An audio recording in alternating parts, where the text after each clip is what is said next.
ಋಷಿಗಳೇ, ನನ್ನದೊಂದು ಜಿಜ್ಞಾಸೆ. ಭೂಲೋಕದಲ್ಲಿ ಸತ್ಯವಂತರು ಯಾರು? ದೇವೇಂದ್ರ, ಭೂಲೋಕದಲ್ಲಿ ಸತ್ಯವಂತರಲ್ಲಿ ಅಗ್ರಗಣ್ಯನಾದವನು ರಾಜ ಹರಿಶ್ಚಂದ್ರ. ಸಾಕು ಮಾಡಿ. ನಿಮ್ಮ ಶಿಷ್ಯನೆಂಬ ಕಾರಣದಿಂದ ಹರಿಶ್ಚಂದ್ರನನ್ನು ಸ್ಥಾಪಿಸುತ್ತಿದ್ದೀರಿ. ಈ ಮಾತನ್ನು ನಾನು ಒಪ್ಪುವುದಿಲ್ಲ. ಕೌಶಿಕರೇ, ಯಾಕೆ ಕೋಪ? ಹರಿಶ್ಚಂದ್ರನ ಶಬ್ದದಲ್ಲೂ ಕಳಂಕವೇ? ಹರಿಶ್ಚಂದ್ರನ ಹುಸಿ ನುಡಿಯನ್ನು ಲೋಕಕ್ಕೆ ತೋರಿಸಿಕೊಡ್ತಾರೆ. ಅದು ಅಸಾಧ್ಯ. ಹರಿಶ್ಚಂದ್ರನಿಂದ ಅಸತ್ಯವನ್ನು ಆಡಿಸುತ್ತಿದ್ದಾರೆ. ನನ್ನ ಸುದೀರ್ಘ ತಪಸ್ಸಿನ ಫಲವಾಗಿ ನೋಡೋಣ. ವೇದಿಕೆ ಸಿದ್ಧವಾಗಲಿ. ನೋಡೋಣ ನೋಡೋಣ ನೋಡೋಣ.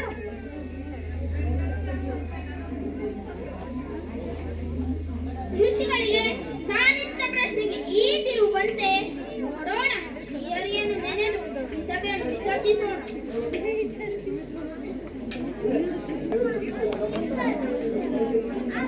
ಪ್ರಜಾ ಜನರೇ, ನಿಮ್ಮ ಶುಭ ಹಾರೈಕೆಯಿಂದ ಸಾಕೇತದ ಸಾರ್ವಜನಿಕವಾಗಿ ನಿಮ್ಮೆಲ್ಲರ ಉಪಸ್ಥಿತಿ ನನಗೆ ಅತೀವ ಸಂತಸವನ್ನು ತಂದಿದೆ. ಎಲ್ಲರೂ ಕುಶಲಿಗರೇ?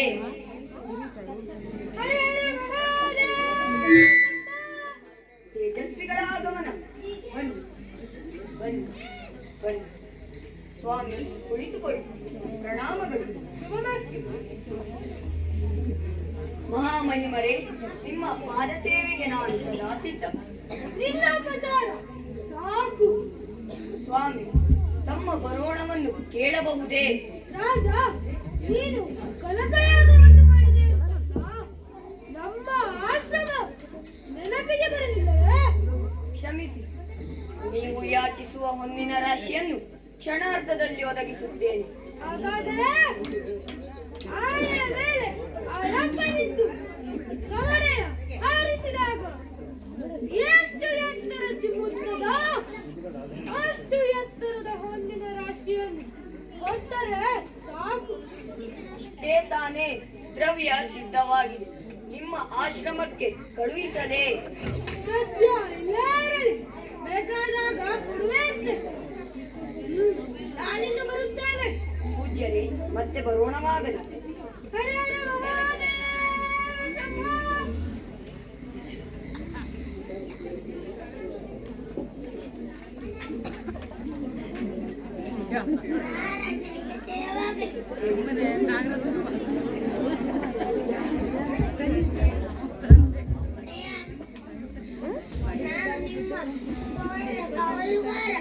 ಸೇವಕ, ಏನು ಸಮಸ್ಯೆ? ನಮ್ಮ ವನದಲ್ಲಿ ಫಲಪುಷ್ಪಗಳು ಹೇರಳವಾಗಿ ತುಂಬಿದೆ. ತಾವು ಉಪಸ್ಥಿತರಾಗಿ ಒಂದು ವನದ ಸೌಂದರ್ಯವನ್ನು ನೋಡಬೇಕು. ಸೇವಕ, ನೀನು ನಿನ್ನ ಕರ್ತವ್ಯದತ್ತ ಲಕ್ಷ್ಯ ಹರಿಸು. ನಾವು ಈ ಕ್ಷಣದಲ್ಲಿ ಬರುತ್ತೇವೆ. ಚಂದ್ರವತಿ, ವಲ್ಲಭರಿಗೆ ಪ್ರಣಾಮಗಳು. ರಮಣಿ, ವನವಿಹಾರಕ್ಕೆ ಹೋಗುವ ಇಚ್ಛೆ, ಇದಕ್ಕೆ ನಿನ್ನ ಅಭಿಪ್ರಾಯ? ಪ್ರಭು, ಅರಮನೆಯ ವಾತಾವರಣದಲ್ಲಿದ್ದ ನನಗೆ ನೂತನವಾದ ಪರಿಸರವನ್ನು ನೋಡುವ ಕುತೂಹಲ ಸದಾ ಇದೆ. ಸಿದ್ಧನಿದ್ದೇನೆ ಮಗನೇ. ಜನನಿ, ಜನಕರಿಗೆ ಪ್ರಣಾಮಗಳು. ವಾ ಮಗನೇ. ಚಂದ್ರಮತಿ, ಹೇಳು, ರಥ ಮುಂದೇರು.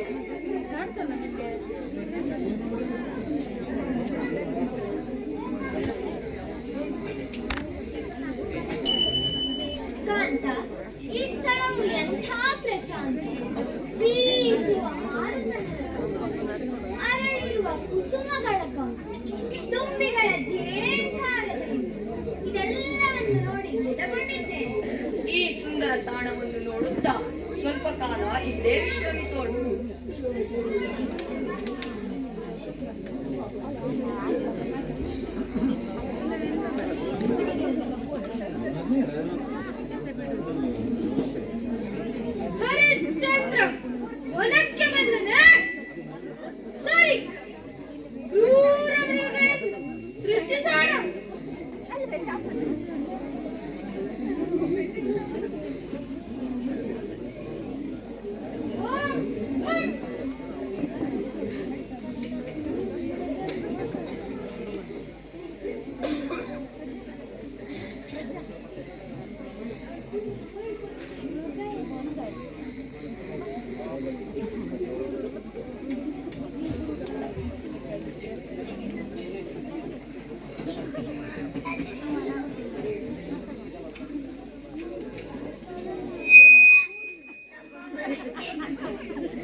ಕ್ಷಣ ಮಾತ್ರದಲ್ಲಿ ಮೃಗಬಾಧೆಯನ್ನು ನಿವಾರಿಸುತ್ತೇನೆ.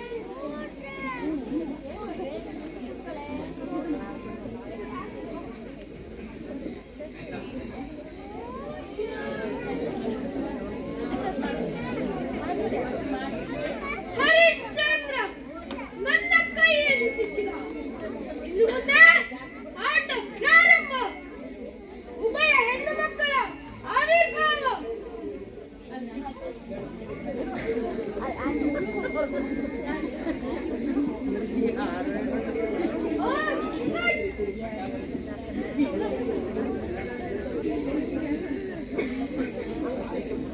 ವಂದಿಸಿಕೊಂಡಿದ್ದೇನೆ ಏನಪ್ಪಣೆ. ಹರಿಶ್ಚಂದ್ರನ ಬಳಿಗೆ ಹೋಗಿ ಪ್ರಾರ್ಥಿಸಿ ಆಮೇಲೆ ಅರ್ಥವಾಯಿತಾ? ಆಗಲಿ. ನಮ್ಮ ಒಟ್ಟಿಗೆ ಕಾರಣರಾದ ನಿಮ್ಮ ಮತ್ತೆ ಶಿರೋಧಾರ್ಯ ಹೋಗಿ ಬನ್ನಿ.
ಸೇವಕ, ಆ ನರ್ತಕಿಯರಿಗೆ ದ್ರವ್ಯವನ್ನು ಕೊಡು.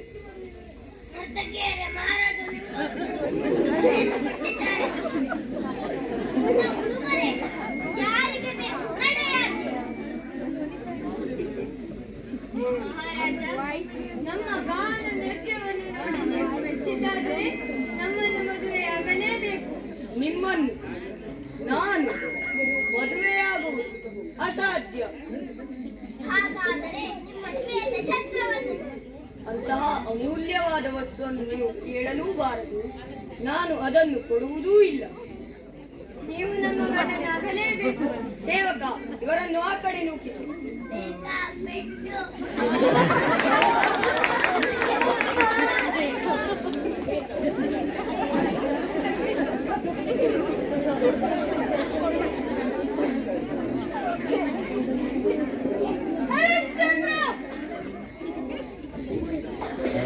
ಸ್ವಾಮಿ, ಏನಪ್ಪಣೆ? ನನ್ನ ಮಕ್ಕಳನ್ನು ತಿರಸ್ಕರಿಸಿದೆಯಾ? ಇದು ಅಪರಾಧ. ಅವರನ್ನು ಮದುವೆಯಾಗು. ಸ್ವಾಮಿ, ನನ್ನ ರಾಜ್ಯವನ್ನಾದರೂ ಬಿಟ್ಟೆನು, ಸತ್ಯ ಧರ್ಮವನ್ನು ಮಾತ್ರ ಬಿಡಲಾರೆ. ಈ ಮಾತು ಸತ್ಯ ತಾನೇ? ಸತ್ಯವೇ ದೇವರು. ಹಾಗಾದರೆ ಸಾಕೇತ ಸಾಮ್ರಾಜ್ಯವನ್ನು ಆರಾಧನೆ ಆಗ ನಮ್ಮ ನಾಡನ್ನು ನಿಮ್ಮ ಕೈಗೊಪ್ಪಿಸುತ್ತೇನೆ.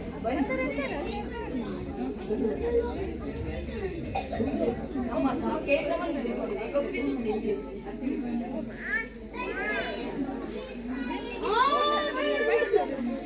ಕಳೆದಿದ್ದು ಹೋಗಿ. ಆಗಲಿದೆ ಯಾವ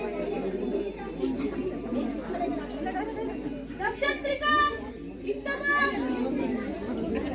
ಗುರು ಬ್ರಹ್ಮ ಗುರು ವಿಷ್ಣು ಗುರುದೇವೋ ಮಹಿಷಾಸುರ. ಮಹಿಷಾಸುರನಿಂದ ಅಜ್ಜ ಗುರುದೇವೋ ಮಹೇಶ್ವರ. ಗುರುದೇವೋ ಮಹೇಶ್ವರ ಗುರು ಸಾಕ್ಷಾತ್ ಪರಬ್ರಹ್ಮ. ತಸ್ಮೈ ಶ್ರೀ ಗುರುಯೇ ನಮಃ. ತಸ್ಮೈ ಶ್ರೀ ಗುರುಯೇ ನಮಃ. ನೀವೆಂದಾಗೆ ನಮಃ. ನಕ್ಷತ್ರಿಕ, ನಿನಗೊಂದು ಕಾರ್ಯವನ್ನು ನಿರೂಪಿಸುತ್ತೇನೆ. ಹರಿಶ್ಚಂದ್ರನಿಂದ ಅಸತ್ಯವನ್ನು ಆಡಿಸು. ಹರಿಶ್ಚಂದ್ರ ಅಸತ್ಯ ಆಡಿಯಾಯಿತು. ಹರಿಶ್ಚಂದ್ರ ಅಸತ್ಯವನ್ನು ಆಡಿದರೆ ಎಲ್ಲಿ ಅಸತ್ಯ ಆಡಿದ? ಗುರುಗಳೇ, ನಿಮಗೆ ದಯಾಮಯ ಅಂತ ಹೇಳಿದ್ನಲ್ವಾ? ಇದಕ್ಕಿಂತ ಬೇರೆ ಸುಳ್ಳು ಬೇಕೇ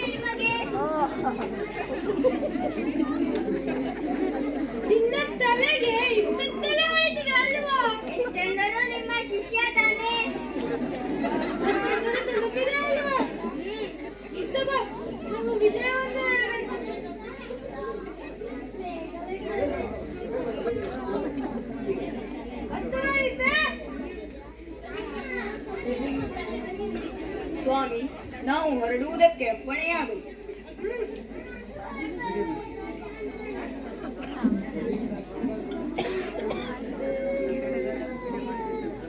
ಏಯ್! ಬಂದಿ ಇಲ್ಲಿ. ಏನು ಸ್ವಾಮಿ? ನನಗೆ ಮೊದಲು ಮಾತು ಕೊಟ್ಟ ದ್ರವ್ಯವೆಲ್ಲಿದೆ? ಆ ದ್ರವ್ಯವು ಭಂಡಾರದಲ್ಲಿದೆ ಸ್ವಾಮಿ. ರಾಜ್ಯದೊಟ್ಟಿಗೆ ಒಪ್ಪಿಸಿದ್ದೇನಲ್ಲ. ಅದನ್ನು ನೀನು ಬೇರೆಯೇ ಒದಗಿಸತಕ್ಕದ್ದು. ಆಗಲಿ, ಎಲ್ಲಾದರೂ ದುಡಿದು ಕೊಡುತ್ತೇನೆ. ಇವ ನನ್ನ ಶಿಷ್ಯ ನಕ್ಷತ್ರಿಕ. ಇವನನ್ನು ನಿನ್ನ ಜೊತೆ ಕರೆದುಕೊಂಡು ಹೋಗು. ನನಗೆ ಕೊಡಬೇಕಾದ ದ್ರವ್ಯವನ್ನು ಇವನಿಗೆ ಸಲ್ಲಿಸು. ನನ್ನ ಬೊಮ್ಮೆ ಅಲ್ಲ, ನನ್ನ ಶಿಷ್ಯ ನಕ್ಷತ್ರಿಕ. ಆಗಲಿ ಗುರುಗಳೇ.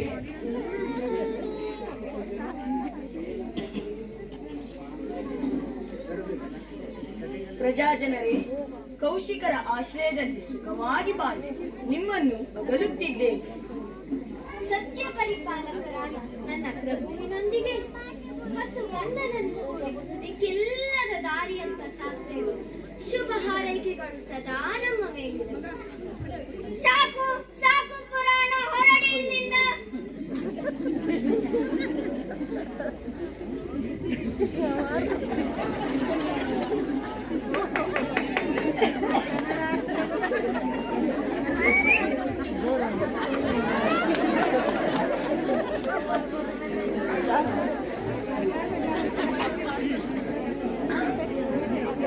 ಚಂದ್ರಮತಿ, ಬಂದ ಸ್ಥಳ ಯಾವುದು ಅಂತ ನೋಡಿದೆಯಾ? ಆರ್ಯಾವರ್ತದ ಪ್ರತ್ಯೇಕವಾದ ಕಾಶಿಯನ್ನು ತಲುಪಿದ್ದೇನೆ. ಆದರೆ ಒಣವನ್ನು ಅದಕ್ಕೆ ಹೇಗೆ ಸ್ಥಾನ? ರಮಣಿ, ಹೌದು, 48 ದಿನದ ಅವಧಿಯನ್ನು ಪಡೆದಿದ್ದೇವೆ. ಆದರೆ 46 ದಿನ ಸಂದು ಹೋಯಿತು. ಉಳಿದ 2 ದಿನದಲ್ಲಿ ಏನಾದರೂ ಮಾಡಲೇಬೇಕು. ಏನೂ ಬೇಡ, ಹಣ ಕೊಡೋದಿಲ್ಲ ಅಂತ ಹೇಳಿಬಿಡು. ಸ್ವಾಮಿ, ಕೊನೆಯ ಉಸಿರಿರುವವರೆಗೂ ಈ ಮಾತನ್ನು ಆಡಲಾರೆ.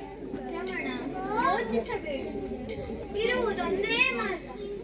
ನನ್ನನ್ನು ಮಗನನ್ನು ಮಾರಿ. ಚಂದ್ರಮತಿ, ಎಂತಹ ತ್ಯಾಗ ಬುದ್ಧಿಯೇ ನಿನ್ನದು.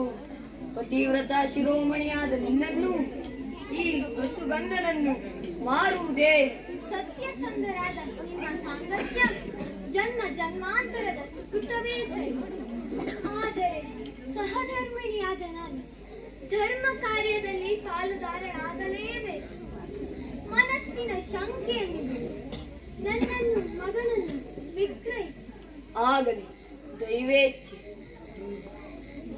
ಯಾರಿದ್ದೀರಿ? ಯಾರಿದ್ದೀರಿ? ಯಾರಿದ್ದೀರಿ? ಈ ಕಾಶಿ ಕ್ಷೇತ್ರದ ಧನಿಕರೇ, ಸತಿಸುತರನ್ನು ಮಾರುತ್ತಿದ್ದೇನೆ. ಬನ್ನಿ, ಮುಂದೆ ಬನ್ನಿ, ಖರೀದಿಸಿ.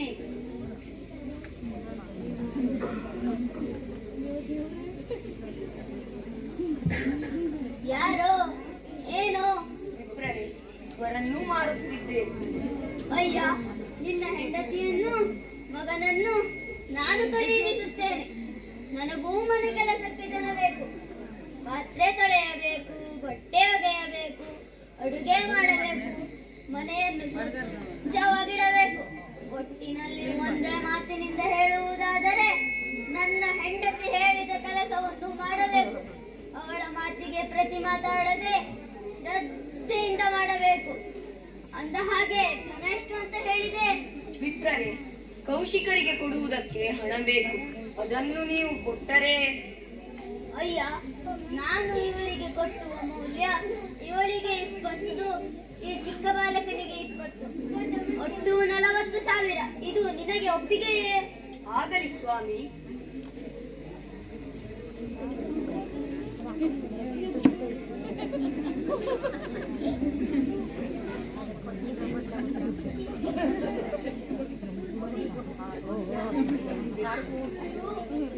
ಚಂದ್ರಮತಿ, ವೃದ್ಧ ವಿಪ್ರರ ಸೇವೆಯನ್ನು ಮಾಡು.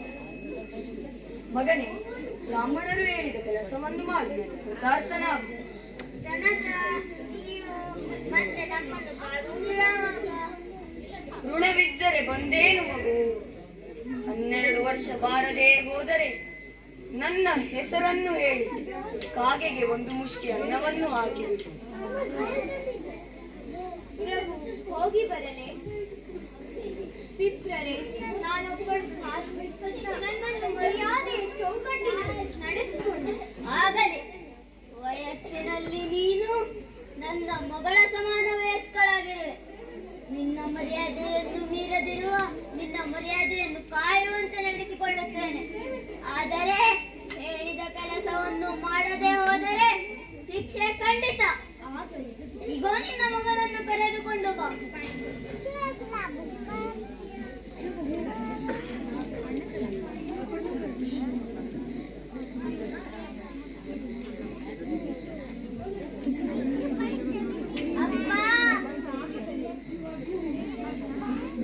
ನಕ್ಷತ್ರಿಕರೇ, ಇದು ಗುರುಗಳ ದ್ರವ್ಯ.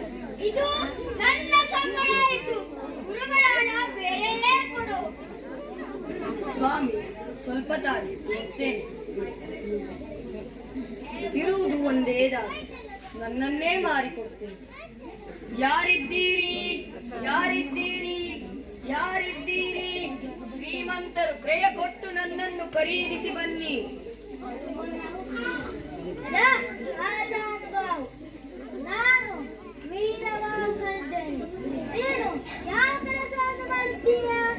ಗುರುಗಳಿಗೆ ಸಲ್ಲಿಸುವ ದ್ರವ್ಯವನ್ನು ಕೊಟ್ಟರೆ ನಿಮ್ಮ ಊಳಿಗದ ಮನ ಹೇಳಿದ ಕೆಲಸವನ್ನು ಮಾಡುತ್ತೇನೆ. ನೀನು ಕೇಳಿದ ದ್ರವ್ಯ ಸಿದ್ಧ ಆಗಿದೆ. ನಕ್ಷತ್ರಿಕರೇ, ಗುರುಗಳ ದ್ರವ್ಯ ಸಿದ್ಧವಾಗಿದೆ. ಅದನ್ನು ಗುರುಗಳಿಗೆ ಕೊಡಿ. ನನ್ನನ್ನು ಮುಕ್ತನನ್ನಾಗಿ ಮಾಡಿ ಆಶೀರ್ವದಿ. ಸತ್ಯಕ್ಕೆ ಜಯವಾಗಲಿ. ನನಗೆ ಯಾವ ಕಾರ್ಯ ಅಂತ ಸೂಚಿಸಿದರೆ ನಿನಗೆ ಸ್ಮಶಾನದಲ್ಲಿ ಹೆಣವನ್ನು ಸುಡುವ ಕಾರ್ಯ ನೀತಿ ನಿಬಂಧನೆಯನ್ನು ಸೂಚಿಸುತ್ತೇನೆ.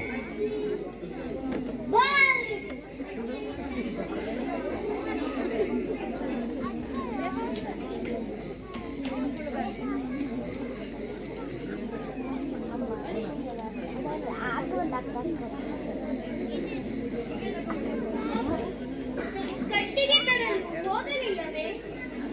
ಅಮ್ಮ, ಇಂದಿನ ಕೆಲಸಕ್ಕೆ ಒತ್ತಾಯಿಸಬೇಡಿ.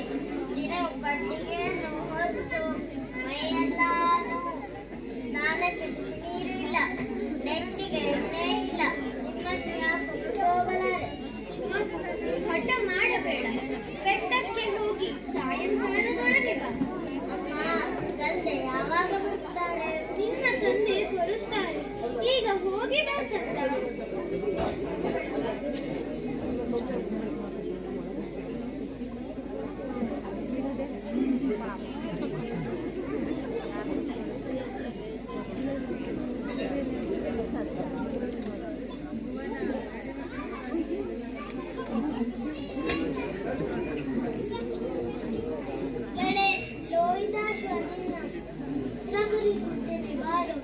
ಕುಶ ಸಮೇತ ಕಷ್ಟಗಳನ್ನು ಸಲ್ಲುವುದಕ್ಕೆ ಸಮಯ ಮೀರುತ್ತಿದೆ.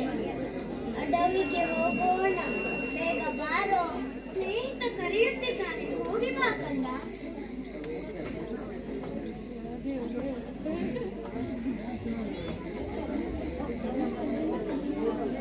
ಅಮ್ಮ, ಹೋಗಿ ಬಾರೋ.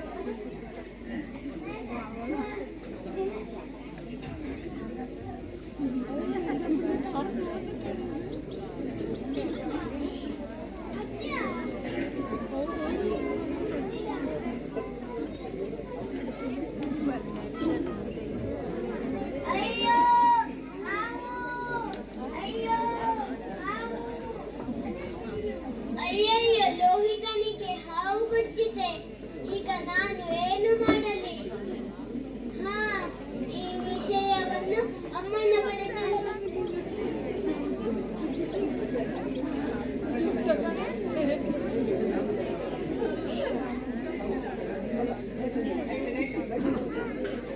ಅಮ್ಮ, ಚಂದ್ರಮತಿ ಅಮ್ಮ, ಏನಾಯ್ತು? ಸಮಯದ ತರುವುದಕ್ಕೆ ಕಾಡಿಗೆ ಹೋದ ಸಂದರ್ಭದಲ್ಲಿ ನಿಮ್ಮ ಮಗನಿಗೆ ವಿಷಸರ್ಪ. ಅಯ್ಯೋ, ಇದೆಂತಹ ದುರ್ವಾರ್ತೆ! ಕಾಡಿನಲ್ಲಿ ನನ್ನ ತಂದನಿಗೆ ವಿಷಸರ್ಪ ಬಡಿಯಿತಂತೆ.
ಹೋಗಿದೆನೋ ಯಾವ ಕೈಗಳಿಂದ ತುತ್ತಿಟ್ಟು ಬೆಳೆಸಿದೆನೋ ಅದೇ ಕೈಗಳಿಂದ ನಿನ್ನನ್ನು ಸ್ಮಶಾನಕ್ಕೆ ಎತ್ತಿಕೊಂಡು ಹೋಗ್ತೇನೋ ಮಗನೇ, ಸ್ಮಶಾನಕ್ಕೆ ಎತ್ತಿಕೊಂಡು ಹೋಗ್ತೇನೆ.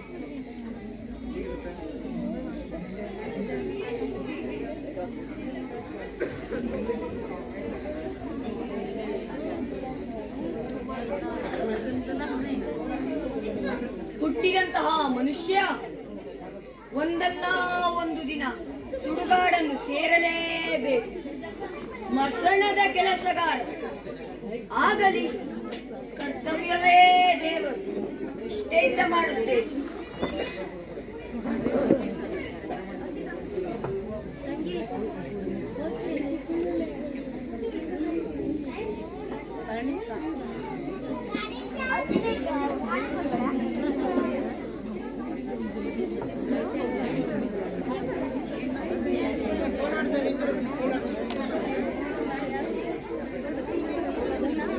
ಕಾರ್ಗತ್ತಲ ನಾಡು ಈರಲು ಎಲ್ಲಿ ನೋಡಿದರೂ ಶವ ಸಂಸಾರದ ಬೆಂಕಿಯನ್ನು ಬಿಟ್ಟರೆ ಬೇರೇನೂ ಇಲ್ಲ. ಭಯವೋ ನಿರ್ಭಯವೋ ಕೇಳುವವರಾರು. ಒಂದೊಂದು ದಿನ ಮಹಾರಾಣಿ, ಇಂದು ದಟ್ಟ ದರಿದ್ರಳು. ಚಿತೆಯನ್ನು ಸಿದ್ಧಪಡಿಸುವುದಕ್ಕೂ ಹಣವಿಲ್ಲ. ಸುಟ್ಟ ಕೊಳ್ಳಿಯ ಅವಶೇಷವನ್ನೇ ಸಂಗ್ರಹಿಸಿ ಚಿತೆಯನ್ನು ಸಿದ್ಧಪಡಿಸುತ್ತೇನೆ.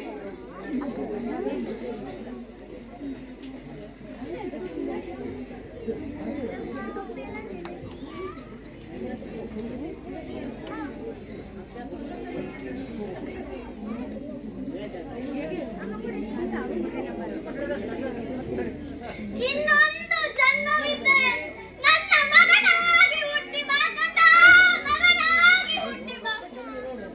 ನೀನು ನನ್ನ ಚಿತೆಗೆ ಅಗ್ನಿ ಸ್ಪರ್ಶ ಮಾಡಬೇಕಿತ್ತು, ಬದಲಾಗಿ ನಿನ್ನನ್ನೇ ದಹಿಸುವಂತ ದೌರ್ಭಾಗ್ಯವಂತೆ ನಾನು.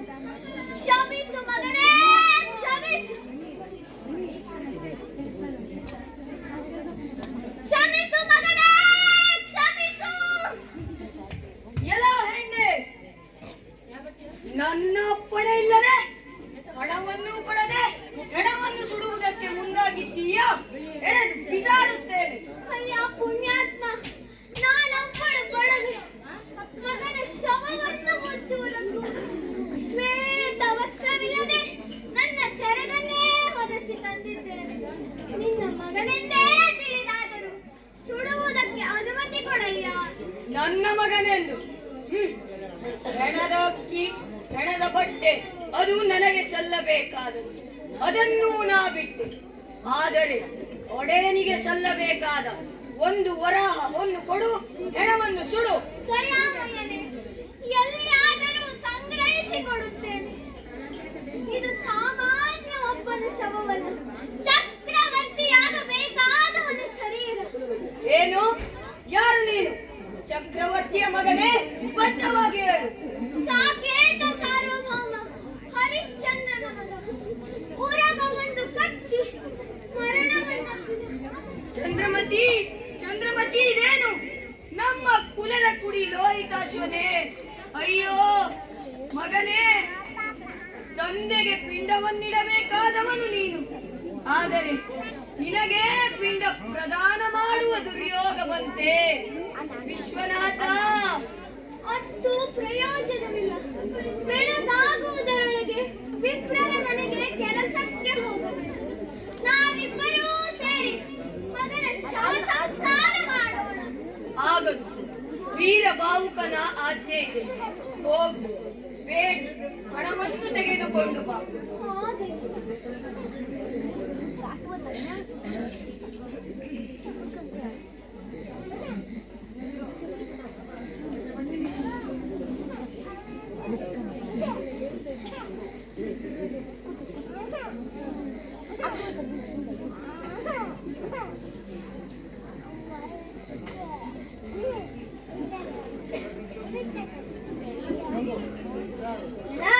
ಮರಣಕರ್ತನಿಗೆ ಗುರಿಯಾದ ಹೊರಟಿದ್ದೇನೆ.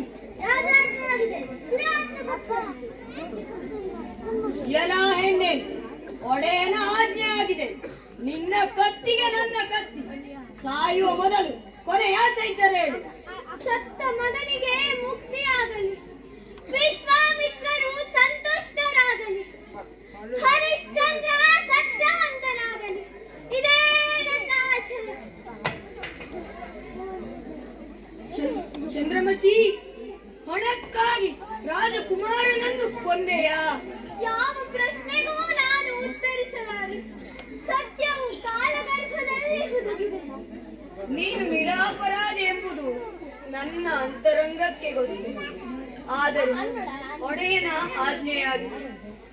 ಯಾವ ಕೈಗಳಿಂದ ಮಾಲಾರ್ಪಣೆ ಮಾಡಿದೆನು, ಯಾವ ಕೈಗಳಿಂದ ಮಾಂಗಲ್ಯ ಬಂಧನ ಮಾಡಿದೆನು, ಯಾವ ಕೈಗಳಿಂದ ಪಾಣಿ ಗ್ರಹಣ ಮಾಡಿದೆನು, ಅದೇ ಕೈಗಳಿಂದ ನಿನ್ನ ಕೊರಳನ್ನು ಕತ್ತರಿಸಬೇಕಾಯಿತಲ್ಲ. ಸ್ವಾಮಿ, ಧೃತಿಗೆಡಬೇಡಿ. ಸತ್ಯದ ಮಾರ್ಗದಲ್ಲಿ ಇಷ್ಟು ಮುಂದೆ ಸಾಗಿದ್ದೀರಿ. ಸತ್ಯಕ್ಕಿಂತಲೂ ಸತಿ ಸುತರು ಶ್ರೇಷ್ಠರಲ್ಲ. ಮೋಹ ಪರವಶರಾಗದೆ ನನ್ನ ಕೊರಳನ್ನು ಛೇದಿಸಿಬಿಡಿ. ಆಗಲಿ, ನಾವೆಲ್ಲ ವಿಧಿಯಾಟದ ಗೊಂಬೆಗಳು. ಒಮ್ಮೆ ವಿಶ್ವನಾಥನನ್ನು ಸ್ಮರಿಸು. ಹರಿಶ್ಚಂದ್ರ, ನಿಲ್ಲ. ನನ್ನ ಮಾತನ್ನು ಕೇಳು. ಉಭಯ ಹೆಣ್ಣು ಮಕ್ಕಳನ್ನು ಮದುವೆಯಾಗು. ಸತ್ತ ಮಗನನ್ನು ಬದುಕಿಸಿಕೊಡ್ತೇನೆ. ಸಾಯಲಿರುವ ನಿನ್ನ ಸತಿಯನ್ನು ಉಳಿಸಿಕೊಡ್ತೇನೆ. ಆಯ್ಕೆ ನಿನ್ನದು. ಸ್ವಾಮಿ, ನರ್ತಕಿಯರನ್ನು ಸರ್ವತಾ ವರಿಸಲಾರೆ. ಸತ್ತವರನ್ನು ನೀವು ಬದುಕಿಸುತ್ತೀರಿ. ಆದರೆ ಸತ್ಯವೇ ಸತ್ತು ಹೋಗ್ತದಲ್ಲ. ಸತ್ಯಕ್ಕಿಂತಲೂ ಸತಿ ಸುತರು ಶ್ರೇಷ್ಠರಲ್ಲ. ಆದ್ದರಿಂದ ನನ್ನೊಂದಿಗೆ ಸಪ್ತಪದಿ ತುಳಿದವಳನ್ನು ಸಂಹರಿಸುವುದೇ ಇದು ನನ್ನ ಆಯ್ಕೆ.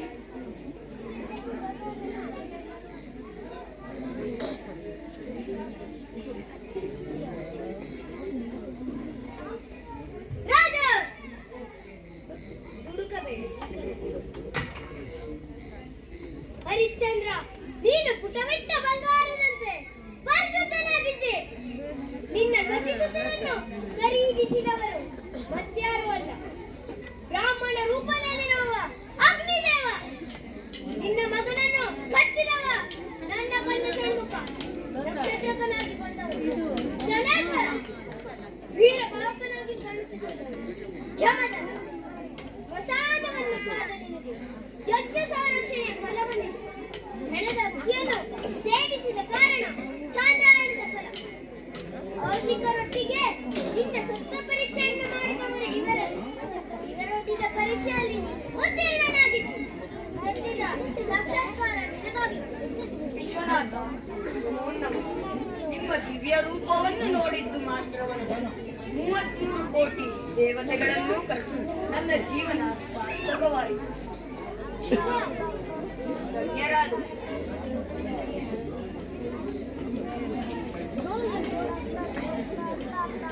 ರಾಜ, ನೀನು ಇನ್ನು ಮುಂದೆ ಸತ್ಯಹರಿಶ್ಚಂದ್ರ. ಸತ್ತ ಮಗನನ್ನು ಬದುಕಿಸಿದ್ದೇನೆ. ಸಾಯಲಿರುವ ನಿನ್ನ ಸತಿಯನ್ನು ಉಳಿಸಿದ್ದೇನೆ. ದೇವ ಸಭೆಯಲ್ಲಿನ ಆ ದಿನದ ಮಾತಿನ ಪ್ರಕಾರ ನನ್ನ ಸುದೀರ್ಘ ತಪಸ್ಸಿನ ಫಲವನ್ನು ಹಾರೈಸಿದ್ದೇನೆ. ನಿನ್ನ ನಾಡನ್ನು ನಿನ್ನ ಕೈಗೊಪ್ಪಿಸಿದ್ದೇನೆ. ಸತ್ಯಕ್ಕೆ ಜಯವಾಯಿತು. ಈ ಮೂಲಕ ನಿಮಗೆಲ್ಲ ತಿಳಿಸುವ ಸಂದೇಶವೇನೆಂದರೆ, ಸತ್ಯಕ್ಕೆ ಸಾವಿಲ್ಲ, ಸುಳ್ಳಿಗೆ ಸುಖವಿಲ್ಲ. ಸರ್ವರಿಗೂ ಮಂಗಳವಾಗಲಿ.